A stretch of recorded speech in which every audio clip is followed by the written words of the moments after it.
Bismillahirrahmanirrahim. Assalamualaikum warahmatullahi wabarakatuh. Perkenalkan, nama saya Nur Hanifah, mahasiswi dari UIN Imam Bonjol Padang, Fakultas Tarbiyah dan Keguruan, jurusan Pendidikan Bahasa Arab semester 3. Video ini diambil sebagai ujian akhir semester pada mata kuliah Qawaid Asasiyah yang diampu oleh Ustazah Miliza Budiarti MA. Pada kesempatan kali ini saya akan memaparkan materi Qawaid Asasiyah atau kaedah-kaedah dasar dalam tata bahasa Arab. Langsung saja kita masuk pada pembahasan pertama, yaitu tentang isim, fi'il, dan huruf yang menjadi 3 komponen dalam pembentukan jumlah atau kalimat dalam bahasa Arab. Baik, pertama yaitu isim. Isim yaitu kalimah atau kata yang menunjukkan makna mandiri dan tidak disertai dengan pengertian zaman. Dengan kata lain, isim itu adalah kata benda. Bisa kita lihat contoh di sini ada kata Zaidun, yaitu masuk kategori pada isim alam. Kemudian ada anta, masuk dalam kategori isim domir, dan alkitabu itu masuk dalam kategori isim ma'rifah karena salah satu tandanya itu adalah alif lam. Kemudian fi'il. Apa itu fi'il? Yaitu kalimah atau kata yang menunjukkan makna mandiri dan disertai dengan pengertian zaman, terikat oleh zaman. Dengan kata lain, fi'il ini adalah kata kerja. Bisa kita lihat contoh di sini, yaitu ada kata jalasa yang artinya duduk. Itu masuk kata dalam kategori fi'il madi, telah berlalu. Yajlisu, sedang duduk, fi'il mudhari. Dan ijlis, fi'il amar, itu kata kerja perintah, duduklah. Kemudian ada huruf. Apa itu huruf? Ialah kalimah atau kata yang menunjukkan makna apabila digabungkan dengan kalimah lainnya.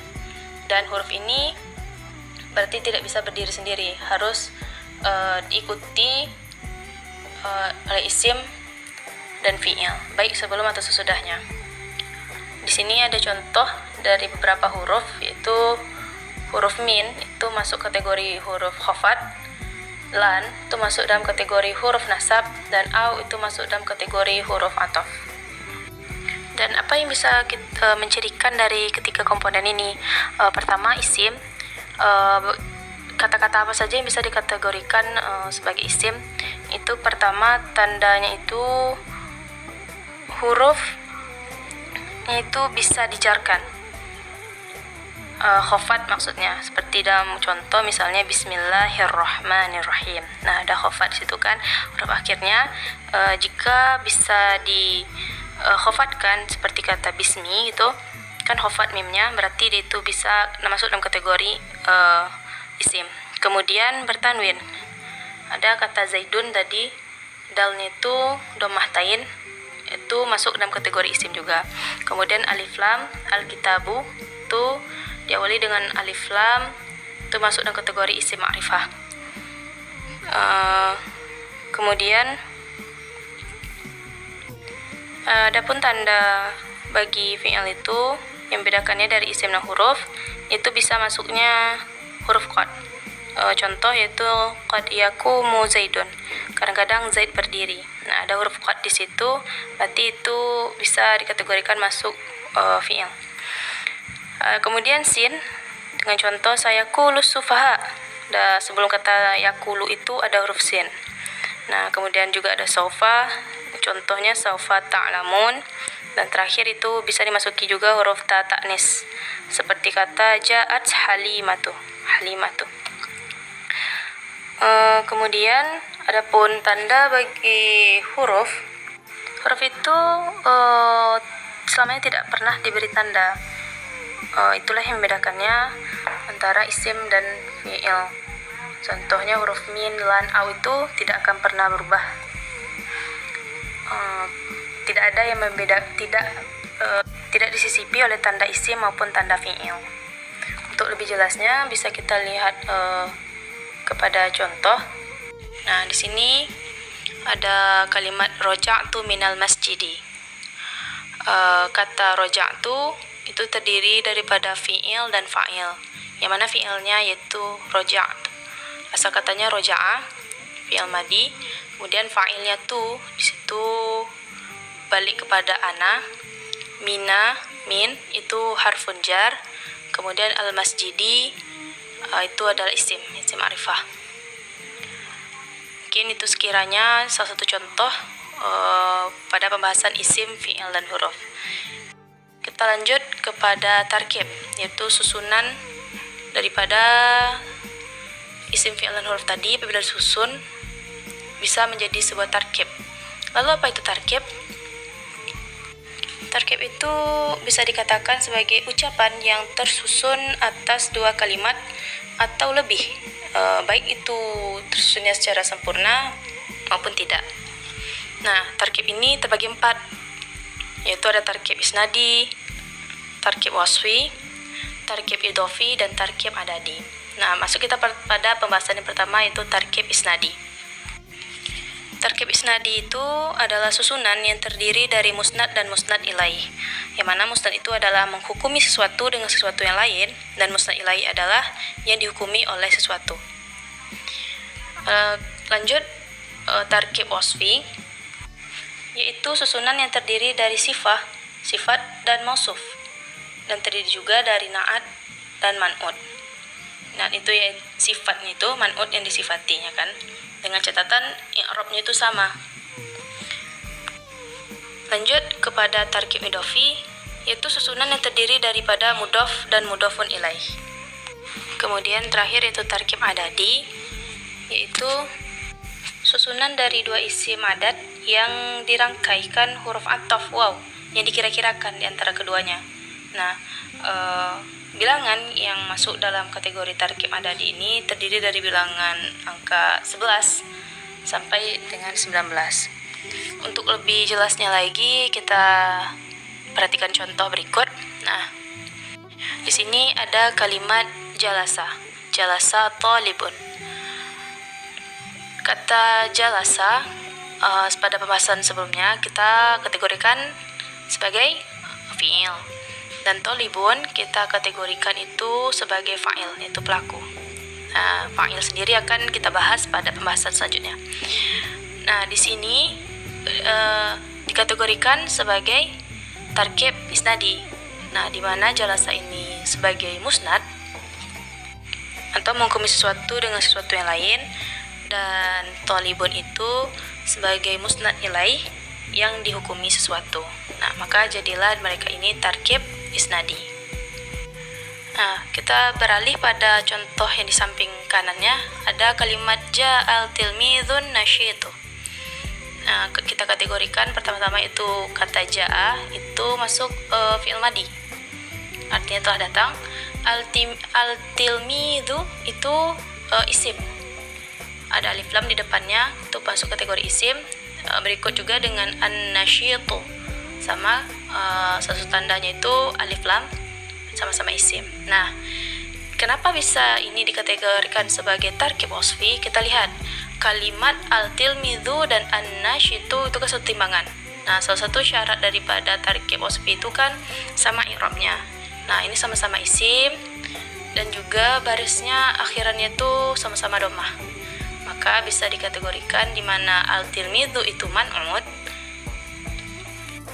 yang berarti yang disifati, dan an-nasyitu sebagai na'at itu sifatnya. Maka terbentuklah kalimat ini sebagai tarkib wasfi. Kita lanjut pada contoh, balik lagi ke samping pojok kiri bawah. Ada kalimat kitabul fiqih, kitab fikih. Kita kategorikan dulu. Pertama, kitabu itu isim, artinya buku, dan al-fiqih ini juga isim, di mana salah satu tandanya itu ada alif lam, berarti isim ma'rifah. Nah, kenapa dikategorikan ini sebagai tarkib idhofi? Di mana kitabu itu sebagai mudhof dan al-fiqih ini sebagai mudhofun ilaih. Kitabu ini mudhof, itu bisa dikatakan sebagai isim yang disandarkan kepada isim yang berada setelahnya. Nah, sedangkan al-fiqih itu sebagai mudhofun ilaih, itu isim yang disandari oleh mudhof. Nah, maka terbentuklah tarkib idhofi. Selanjutnya, contoh terakhir itu ada kalimat atakallama bil hadi asyara tullab, di mana kata atakallama itu kita identifikasikan sebagai fi'il dan fa'il. di mana fi'ilnya itu takalama dan fa'ilnya itu ana. Tersembunyi ana, baliknya ke ana. Atakalama bil hadi asyarah. Nah, itulah tarkib adadinya. Ada di tengah-tengah itu diperkirakan antara kata al-hadi dan asyarah itu ada waw. Kemudian tulab itu adalah fa'il. Nah, jadi di sini menjadi tarkib adadinya adalah bil hadi asyarah. Lanjut kita masuk pada pembahasan i'rab. Apa itu i'rab? I'rab itu ialah perubahan akhir kalimat karena berbeda amil yang memasukinya, baik secara lafaz maupun perkiraan. Maksudnya itu i'rab itu kan merubah akhir-akhir baris tiap kalimat disesuaikan dengan fungsi amil yang memasukinya, baik perubahan itu tampak jelas pada lafaznya itu perubahannya atau hanya secara perkiraan saja keberadaannya. Contohnya kata ja'a zaidun, ada pula jumlah ra'aitu zaidan, kemudian ada marartu bi zaidin. Nah, kan zaidun, zaidan dan zaidin. Kenapa bisa berubah? Nah, itulah kaidah pada i'rab tersebut. Itu yang akan kita pelajari sebentar lagi nih. Kemudian i'rab itu jenisnya ada 4. Ada rafa, nasab, khafad, dan jazam. Nah, seperti yang dicontohkan tadi, ada kan kata zaidun, zaidan, zaidin, dan kemudian bisa kita artikan yang jazamnya itu lam yadrib. Zaidun tadi bisa kita buat contoh baru, yaitu zaidun qa'imun. Nah, zaid berdiri, zaidun qa'imun. Tanda rafa'nya itu ada dhammah di sana karena isim mufrad. Itu akan kita bahas sebentar lagi. Kemudian ada contoh misalnya isim i'rab nasabnya itu, salah satu contohnya itu ra'aitu zaidan, aku telah melihat Zaid. Ada marartu bi zaidin, i'rab khafad, aku telah bersua dengan Zaid. Dan ada i'rab jazam, salah satu contohnya itu lam yadrib, dia tidak memukul. Tanda jazam itu satunya yaitu sukun. Nah, untuk lebih jelasnya lagi akan kita bahas. Sebelum itu ditekankan sekali lagi, kalau untuk isim tanda i'rab yang bisa masuk isim itu hanya ada 3, yaitu rafa, nasab, dan khafad. Nah, jazam itu tidak bisa masuk pada isim, itu hanya bisa masuk kepada fi'il. Nah, fi'il itu apa saja tanda i'rabnya, yaitu rafa, nasab, dan jazam. Berarti tanda khafad tidak bisa masuk pada fi'il. Kan sebaliknya, tanda jazam tidak bisa masuk kepada isim. Kita lanjut rincian pertanda ya. Pertama, tanda rafa itu ada 4, yaitu dhammah, waw, alif, dan nun. Nah, dhammah itu menjadi tanda bagi rafa pada 4 tempat, yaitu isim mufrad, jamak taksir, jamak muannats salim, dan fi'il mudhari. Contoh pada dhammah yaitu seperti tadi ja'a zaidun. Nah, itu kan zaidun dhammah karena kan ya isim mufrad.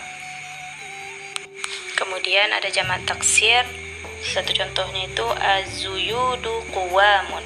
Zaid itu berdiri, jamak dari kata zaid tadi zuyudu. Dhammah kan akhir barisnya. Kemudian ada jamak muannats yang salim, contohnya itu al-hindatu qa'imatun. Hindun itu berdiri. Dan terakhir pada fi'il mudhari yang pada huruf akhirnya itu tidak bertemu dengan alif dhamir tasniyah. Contohnya itu ya'lamu dan yadribu. Lanjut pada waw. Waw itu menjadi tanda bagi rafa pada 2 tempat, yaitu jamak muzakkar yang salim dan isim-isim yang 5. Jamak muzakkar yang salim itu seperti salah satu contoh, yaitu qad aflahal mu'minun. Kata al-mu'minun, waw di situ itu menjadi tanda tempat itu bagi tanda waw untuk rafa. Kemudian isim yang 5 atau asmaul khamsah pada kata abun, akhun, hamun, famun, dan zu itu yang didofahkan kepada lafaz lain seperti abuka, hamuka, fuka, dan sumalin. Seperti contoh ja'al akhuka. Nah, waw di sana itu menjadi salah satu tempat tanda waw itu sebagai tanda untuk rafa.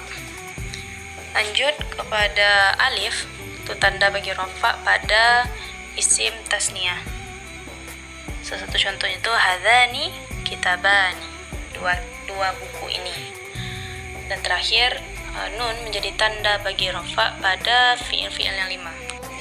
Seperti contoh yaf'alani, taf'alani, yaf'aluna, taf'aluna, taf'alina. Nah, itu fiil-fiil yang 5 itu tanda rafa'nya itu adalah nun. Kita bisa lihat contoh yang tertera di layar, yaitu iyyaka na'budu wa iyyaka nasta'in. Na'budu itu tanda rafa'nya adalah dhammah pada huruf daltu dhammah karena isim mufrad, dia berdudukan sebagai isim mufrad. Kita lanjut nasab, tanda-tanda nasab. Adapun tanda-tanda nasab itu ada 5, yaitu fathah, alif, kasrah, ya, dan hazaf nun. Lalu di mana saja tempatnya? Fathah itu menjadi tanda bagi nasab pada 3 tempat, pada isim mufrad, jamak taksir, dan fi'il mudhari. Pada isim mufrad, salah satu contohnya itu ra'aitu zaidan, aku telah melihat Zaid. Kemudian pada jamak taksir, salah satu contohnya itu ra'aitu zuyudan. Kemudian pada fi'il mudhari, yaitu yang kemasukan amil yang menasabkan dan akhir fi'il itu tidak bertemu dengan alif dhamir tasniyah, waw jamak, ya muannas mukhatabah, dan nun taukid. Seperti dalam contoh lan nabroha alaihi akifin. Kemudian alif menjadi tanda bagi nasab itu pada satu tempat saja, yaitu isim-isim yang 5.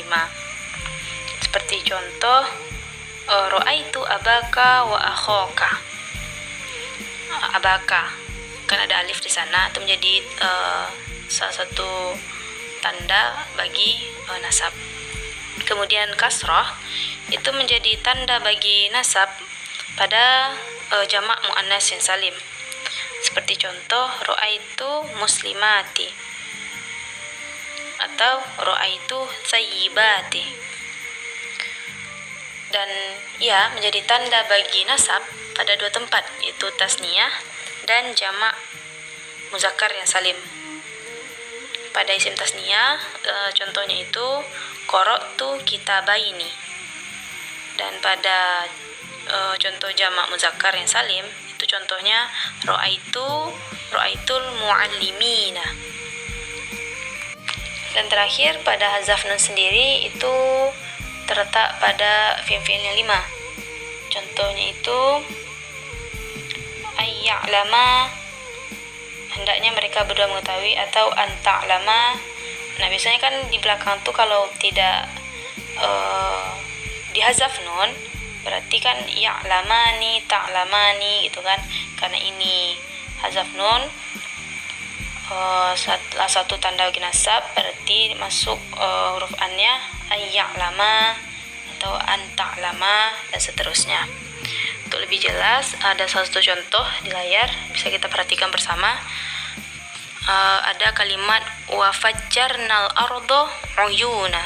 Nah, kata al-ardo yang digarisbawahi di sini itu tanda nasabnya fathah karena berkedudukan sebagai isim mufrad. Nah, isim mufrad tadi kan salah satu tempat tanda fathah menjadi tanda bagi nasab. Kita lanjut, yaitu tanda-tanda khafat. Nah, tanda-tanda khafat ini ada 3, itu kasrah, ya, dan fathah. Nah, kasrah menjadi tanda bagi khafat itu pada 3 tempat, itu isim mufrad, jamak taksir, dan jamak muannas yang salim. Contoh pada isim mufrad, marartu bi zaidin. Jamak taksir, satu contohnya itu marartu bi rijalin. Dan pada jamak muannas yang salim bisa kita Ya, contoh yaitu marortu bi muslimatin. Kemudian ya itu menjadi tanda bagi khafat pada 3 tempat pula. Pada tasniyah, isim-isim yang 5 dan jamak muzakkar yang salim. Contoh pada isim tasniyah itu yaitu jalastu fi baitaini atau marortu bi zadaini muslimaini. Kemudian pada isim yang 5, contohnya yang bisa kita lihat yaitu wahamika wadimalin. Marortu bi abika wa akhika wa hamika wa dimalin. Aku telah bertemu dengan ayahmu, saudaramu, mertuamu, dan pemilik harta. Kemudian pada jamak muzakkar yang salim, salah satu contoh yaitu marortu bi zaidinal muslimina. Aku telah bersua dengan Zaid yang muslim itu.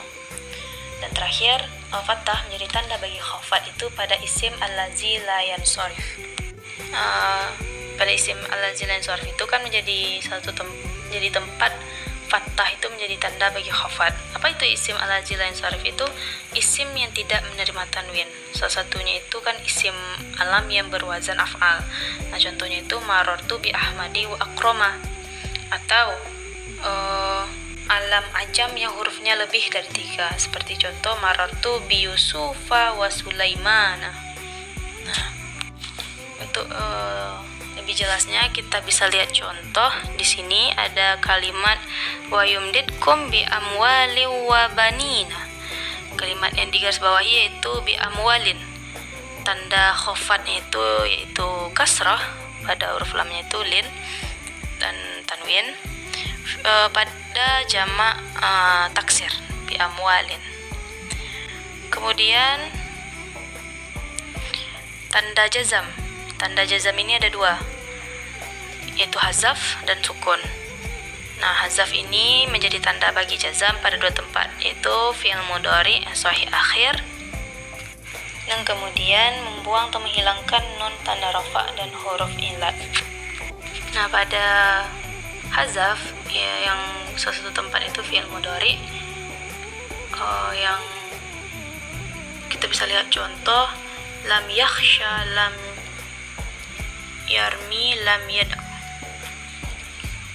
Kemudian nun rafa itu lam yaf'ala, lam yaf'alu. Adapun sukun itu tandanya itu kan fi'il mudhari yang sahih akhir. Satu contoh yang bisa kita buat yaitu lam yansur, lam ya'lam. Untuk lebih jelasnya kita lihat contoh yang sudah dipaparkan di layar, yaitu alam nashrah laka sadrak. Nashrah, kalimat yang digarisbawahi itu tanda jazamnya itu sukun pada huruf H. Itu karena terletak pada fi'il mudhari yang sahih akhirnya. Lanjut kita masuk pada pembahasan jumlah ismiyah. Adapun dari pengertian jumlah ismiyah itu adalah jumlah atau kalimat yang diawali oleh isim, itu mubtada, dan tidak mungkin berdiri sendiri, makanya mubtada dilengkapi dengan khobar, atau dalam bahasa Indonesia bisa dibawakan pada kata predikat, di mana mubtada ini ma'rifah dan khobar ini nakirah, dan keduanya harus sejenis. Ciri-ciri mubtada itu harus bersifat ma'rifah, yaitu diawali alif lam atau isim dhamir atau isim isyarah, isim alam, isim mausul. Dan khobar itu sendiri itu bisa terbagi pada khobar mufrad, syibhul jumlah, yaitu antara jar dan majrur, dan juga dzaraf. Kemudian itu jumlah fi'liyah. Nah, 3 kategori ini bisa dijadikan sebagai khobar. Sebelumnya itu apa pengertian dari mubtada itu sendiri?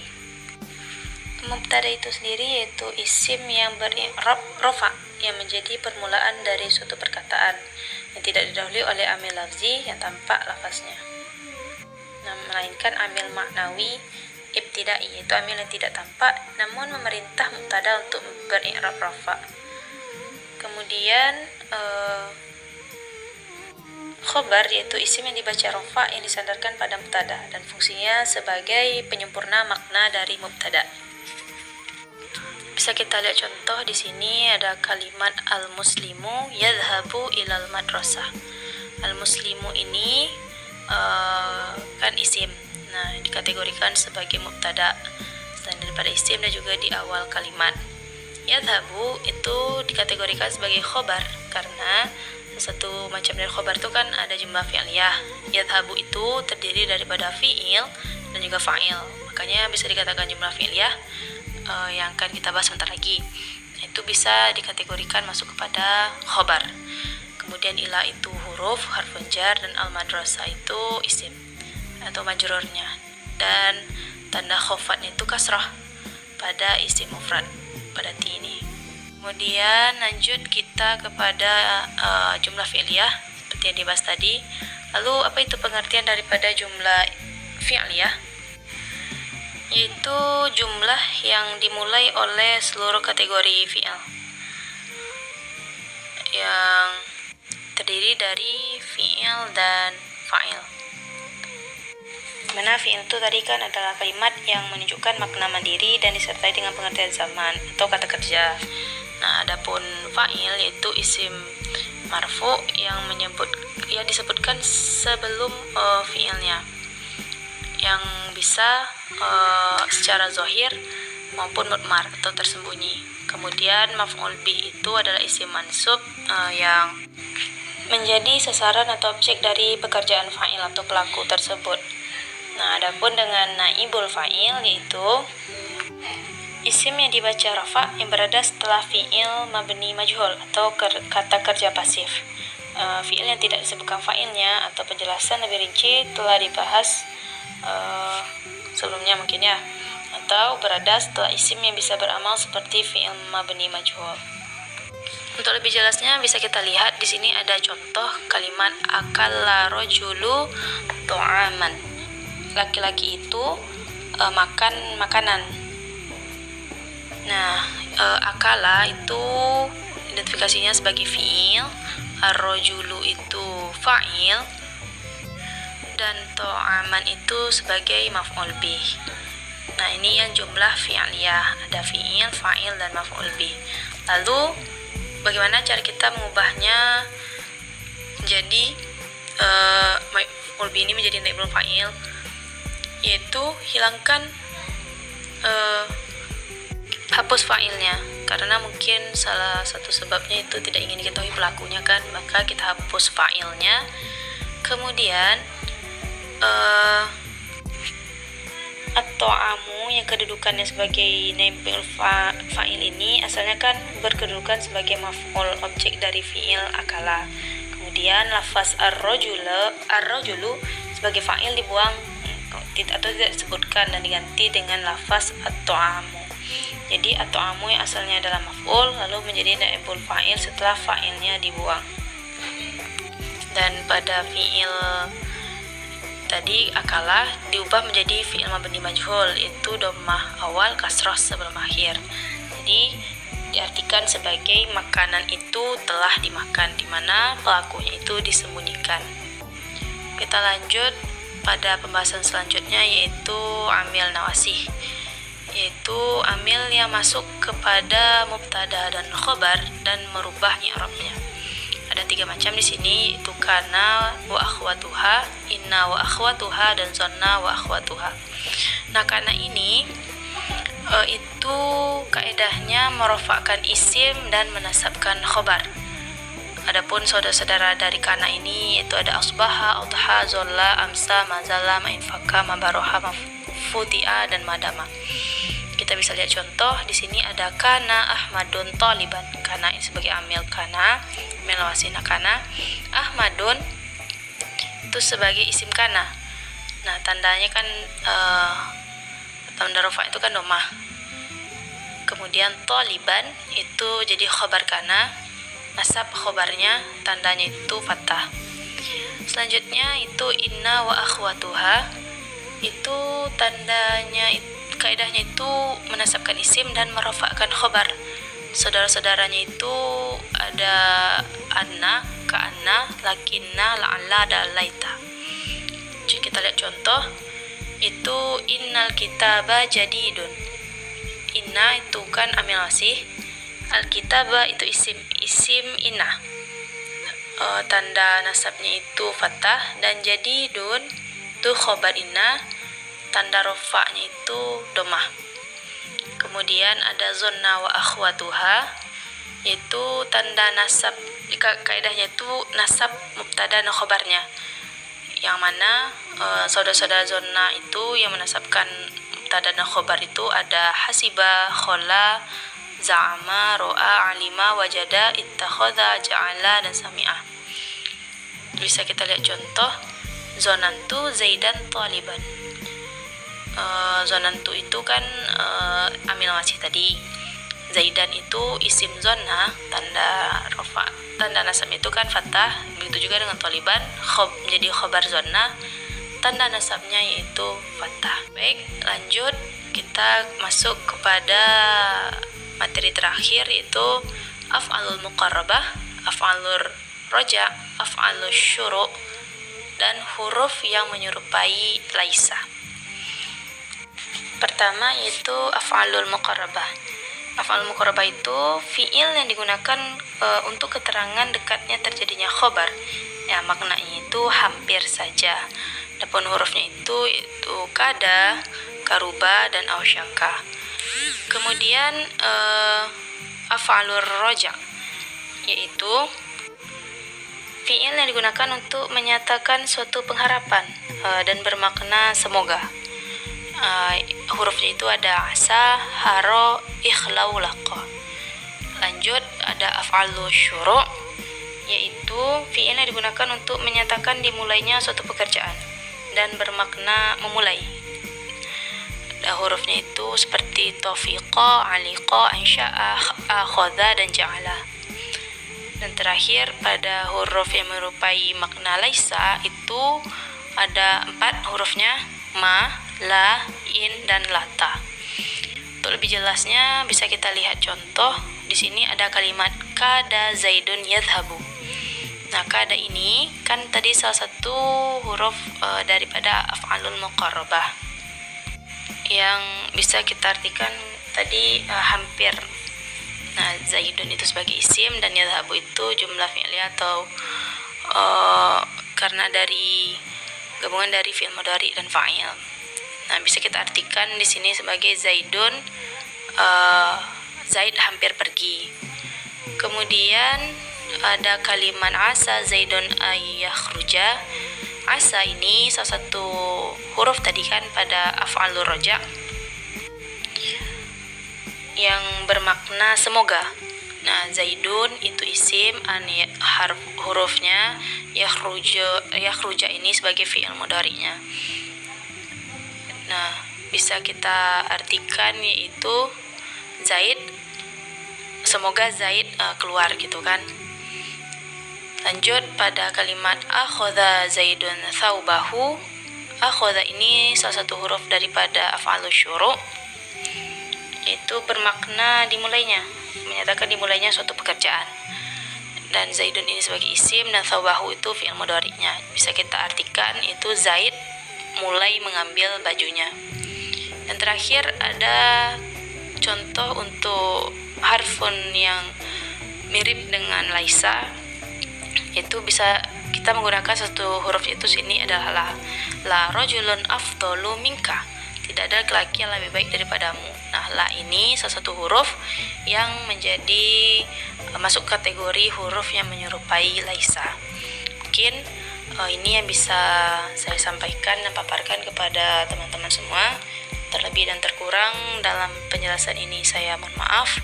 Terima kasih atas perhatiannya. Billahi taufiq wal hidayah. Assalamualaikum warahmatullahi wabarakatuh.